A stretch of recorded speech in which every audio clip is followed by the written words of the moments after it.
Umi mulai aktif tarbiyah tahun 1990. Sejak PKS berdiri 99 ya. Kalau itu masuknya PKS, tapi kalau di tarbiyah maksudnya ya dari 92. Alhamdulillah setelah bertahun-tahun mencari ilmu dunia ya, baru pada akhir kuliah sekitar tahun 87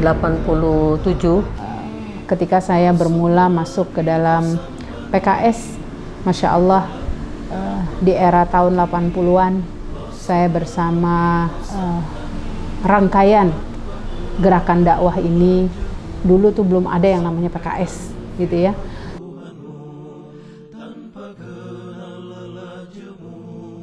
Senang susah bersama karena kader-kader dakwah ini dulu masih sangat sedikit. Saking sedikitnya kita bisa mendapati ukhuwah yang sangat luar biasa gitu ya. Karena perjalanan kita bukan hanya ada di Jakarta, tetapi kader-kader dakwah ini tersebar sampai ke pelosok. Dulu ingat di masa-masa tahun itu tarbiyah itu masih sedikit, dan perjuangan kami saat itu adalah memperjuangkan bagaimana jilbab itu diperbolehkan digunakan di sekolah. Dulu sepertinya kita diajak kepada sesuatu yang tidak pernah kita terfikir, mempelajari ilmu agama tetapi dalam kondisi yang jumlah sedikit gitu ya. Kemudian lebih kepada sesuatu yang mungkin tertutup gitu ya. Sampai mungkin di awal-awal dulu tuh kita sempat bertanya, ini apa sih sebetulnya gitu ya. Pekan tuh harus ke Pulau Gadung, Kelapa Gading. Ya, lumayan. Dulu belum ada HP, belum ada telepon. Ya pokoknya pakai batin aja. Yang ada telepon telepon di pinggir jalan. Yang pakai koin 25 perak itu. By bus ya, gitu. Belum ada Gojek, belum ada Gojek online. Tapi subhanallah kami semangat banget gitu. Dulu nggak ada HP. Jadi bayangkan ketika tidak ada HP itu, kita harus bermain pada insting. Kita harus bermain pada peta. Dan kita harus bermain pada keyakinan. Ya, misalnya kita harus dibawa keluar kota, masing-masing harus berangkat sendiri, bertemu di satu titik. Kebayang nggak sih nanti minta turun di A, nanti ketemu yang namanya ada tiang listrik. Tiang listrik itu banyaknya kayak apa coba? Begitu. Dan saya ingat waktu itu saya liko itu daerah Kebalen ya. Kebalen Blok S, Kebalen 1 itu ke sana. Itu sampai ketika kita nggak punya uang tuh tetap kita berjalan, dan itu meskipun harus jalan kaki karena nggak punya ongkos gitu ya, itu kita tempuh gitu. Bahkan saya terbiasa untuk merapihkan anak-anak dari jauh, dari satu jam sebelumnya supaya nggak terlambat, supaya kita tetap bisa berangkat walaupun kadang-kadang anaknya sakit, apa itu biasa kita dibawa aja. Semangat juangnya luar biasa, jalan kemanapun gitu. Bahkan kalau lagi ada perekrutan, kami ada daurah-daurah gitu, itu kami hanya bermodalkan selembar kertas, alamat di kertas ya. Itu kalau sudah turun bis, nyari telepon umum di mana untuk cari lokasi yang pas di mana gitu. Itu kami jalani dengan hati yang senang gitu ya. Walaupun nggak ada HP, boro-boro HP, zaman dulu belum ada HP, pager juga belum ada. Yang ada cuma benar-benar telepon rumah dan telepon di jalan itu ya. Tapi semangat luar biasa. Dengan tempat itu ya Allah luar biasa. Kayaknya kita plong bahwa kita tuh nggak tersesat gitu ya. Karena apa? Kita berangkat itu dalam kondisi sendirian. Kemudian kita dalam keadaan yang betul-betul ya tawakal kepada Allah. Banyak juga tuh teman-teman yang posisinya bawa uang pas-pasan, harus berjalan kaki berkilo-kilometer. Tapi kenapa? Karena cinta kita kepada dakwah ini, kemudian ada keyakinan kita bahwa bersama dakwah ini insya Allah kita akan ditolong oleh Allah Subhanahu Wa Taala, maka rintangan-rintangan itu nggak akan pernah kita anggap besar, kecuali apa? Kalau kita berada dalam kefuturan.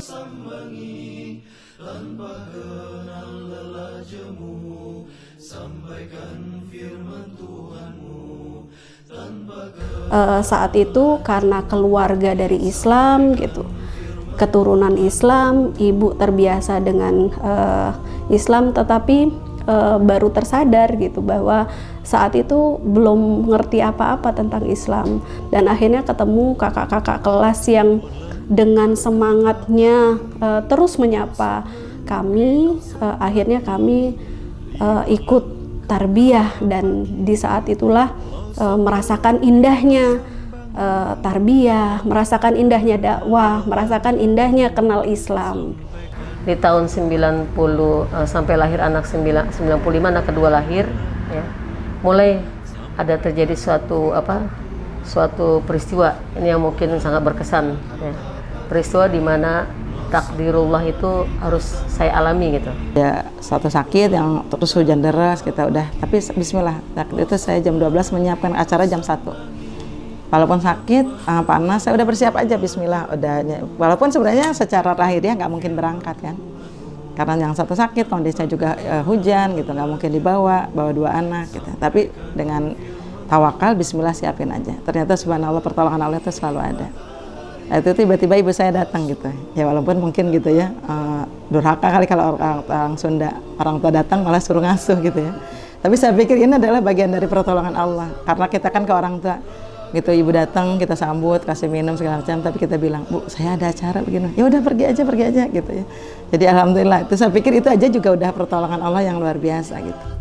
Ini momen ketika mau berangkat liko itu naik angkot, itu yang geleng-geleng supir angkotnya, karena ngelihat ini ibu bawa anak banyak, pergi nggak pakai suami, nggak bawa suami, nggak diantar suami, tetapi harus jalan, dan mereka justru kasihan gitu. Akhirnya berhenti, nunggu sampai naik, kemudian dipastikan turunnya gitu. Bahkan ketika berada di dalam kota sendiri, kita mengadakan acara-acara yang harus betul-betul dengan segenap keterbatasan. Bayangkan kita harus mengadakan acara-acara itu, kadang makan kita terbatas, sementara kita sudah kelaparan. Namun itu tadi qadarullah, ternyata suami insilah, ya, harus pindah gitu, insilah kepada aliran Syiah gitu. Sampai akhirnya dalam kondisi dengan 2 anak dan dalam kondisi masih hamil anak kedua, anak ketiga si bontot ini dalam 2 bulan, saya harus memutuskan biduk rumah tangga sampai di situ di tahun 19 waktu masih tahun 1996 di sana, ya. Akhirnya ketika para masyai kita sudah memutuskan itu tidak boleh dilanjutkan karena pernikahan sudah rusak. Posisi anak-anak itu tidak minum susu gitu ya, tapi pada saat itu pertolongan Allah yang sangat luar biasa. Ada saja gitu ya, sahabat-sahabat, teman-teman yang memberikan bantuan-bantuan di luar kemampuan yang kami duga bahwa mereka itu memiliki ukhuwah yang sangat luar biasa. Ditanya, tetapi kemudian jawabnya ya insya Allah dimudahkan oleh Allah gitu.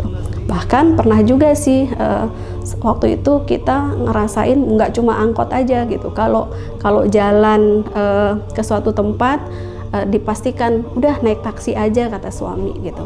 Naik taksi itu kan ongkosnya lumayan ya karena jauh, tetapi suami bilang Allahu goni gitu ya, uang itu dari Allah, pasti bisa kita gitu. Itu mungkin satu momen yang ya karena kita hidup di dalam keluarga dakwah, akhirnya ya itu dimudahkan oleh Allah semuanya. Nah, artinya gini, kalau kita dari awal udah berpikir kayaknya nggak bisa berangkat nih, nggak mungkin karena begini-begini, tanpa ikhtiar mungkin kita nggak tahu juga gitu ya. Tapi kalaupun nanti ternyata kita nggak bisa berangkat karena kondisinya nggak memungkinkan, minimal kita sudah bersiap gitu kan. Nah, ketika kita bersiap kan kata firman Allah kan, wa may yakhruj min baitihi muhajiran ila Allah faqad tsumma yudrikul maut faqad waqa'a ajruhu 'ala Allah kan. Kalau memang kita sudah bersiap, sudah berniat, sudah ini, ternyata nggak bisa berangkat, yudrikul maut karena kematian atau karena ada hambatan, faqad waqa'a ajruhu 'ala Allah. Saya yakin pahalanya dari atas sisi Allah.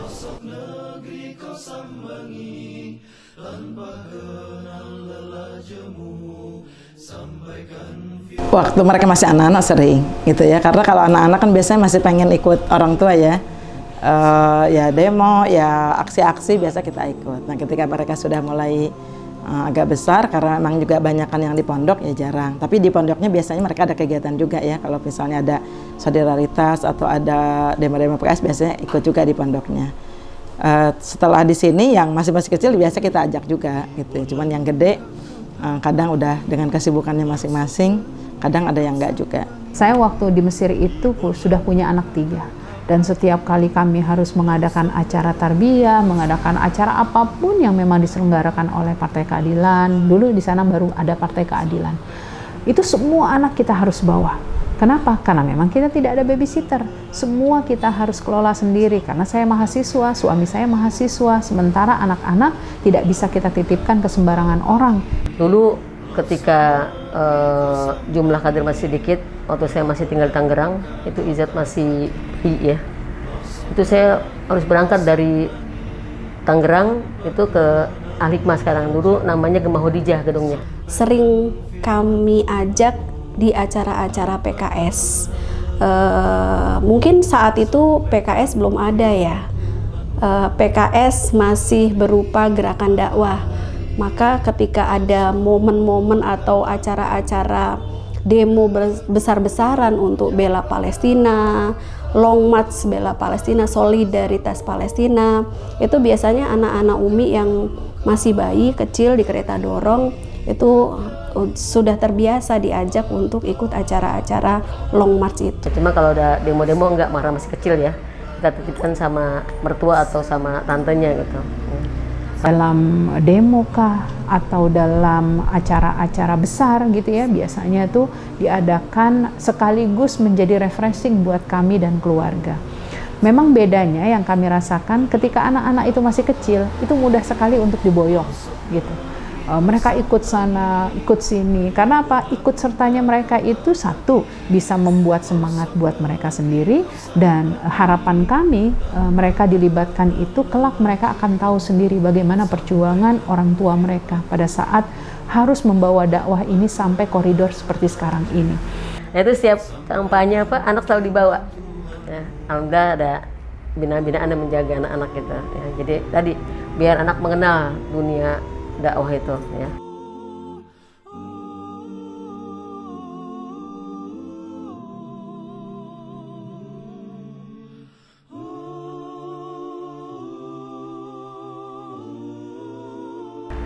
Kami generasi tua berharap dakwah ini bisa ada estafeta ya sampai dakwah ini sampai di sini saja gitu, karena yang namanya kebatilan terus berjalan.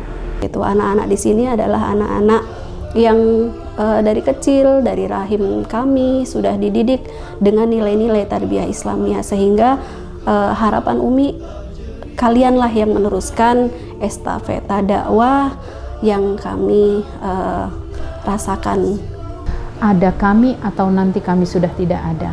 Mereka adalah penunjang dari seluruh gerakan-gerakan yang sudah kami lakukan. Sungguh di pundak kalianlah nanti nasib dakwah ini yang diwakil oleh PKS gitu, atau tadi nasib PKS ini sendiri berada di pundak kalian. Maka jangan ragu-ragu gitu ya, ambil peran, ambil tanggung jawab yang besar, karena kalian adalah para penerus. Bagaimanapun tarbiyah adalah merupakan suatu kebutuhan yang pokok ya. Tanpa tarbiyah maka kalian dengan ilmu pun jadi tidak terarah hidupnya gitu. Tarbiyah ini madal hayah sepanjang hidup kalian. Jadi kami berharap tetaplah kalian istiqomah bersama dakwah ini sampai titik darah yang penghabisan. Teruslah bersama dakwah ini sampai Allah Subhanahu wa taala mencabut nyawa kalian itu dalam keadaan husnul khotimah dan istiqomah di jalannya.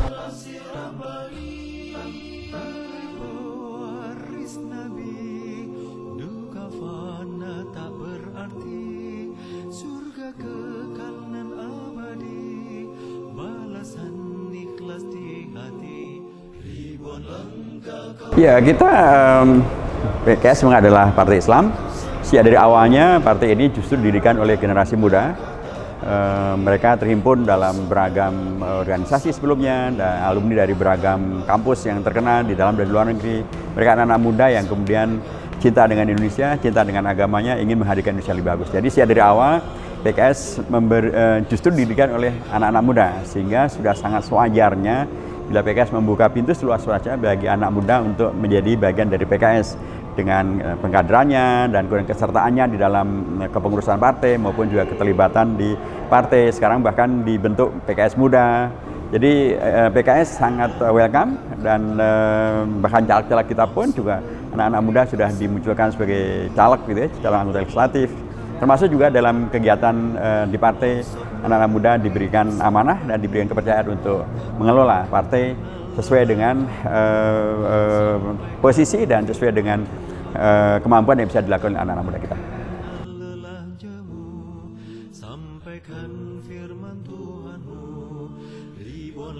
Ya, pertama sebenarnya kaedahnya bukan apa yang akan diberikan orang lain ya, terus apa yang akan saya berikan kepada yang akan saya masuki, itu juga bagian menjadi yang sangat dipentingkan.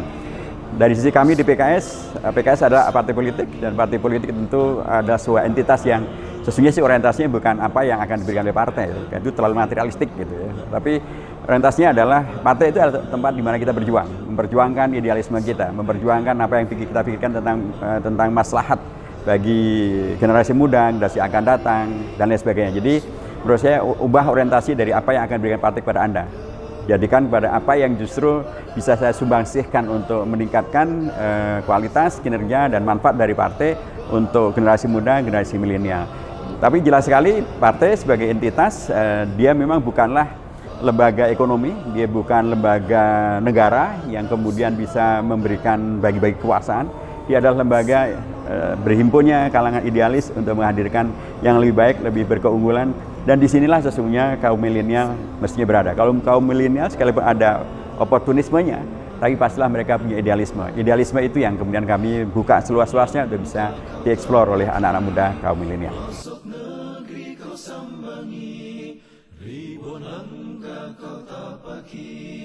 Ya, tentu harapan kita adalah sebagaimana partai ini ada sejak dari awal dijadikan sebagai partai kader, maka tentu harapannya adalah agar anak-anak daripada generasi PKS untuk kemudian melanjutkan perjuangan ini menjadi kader-kader dari PKS, kemudian agar kemudian segala cita-cita yang sudah kita tampilkan akan bisa dijaga, dilanjutkan. Segala potensi yang kemudian sudah kita hadirkan untuk memunculkan anak-anak kader yang dengan pendidikannya, dengan segala kesempatannya, dengan segala keunggulan yang bisa mereka miliki bisa dilanjutkan.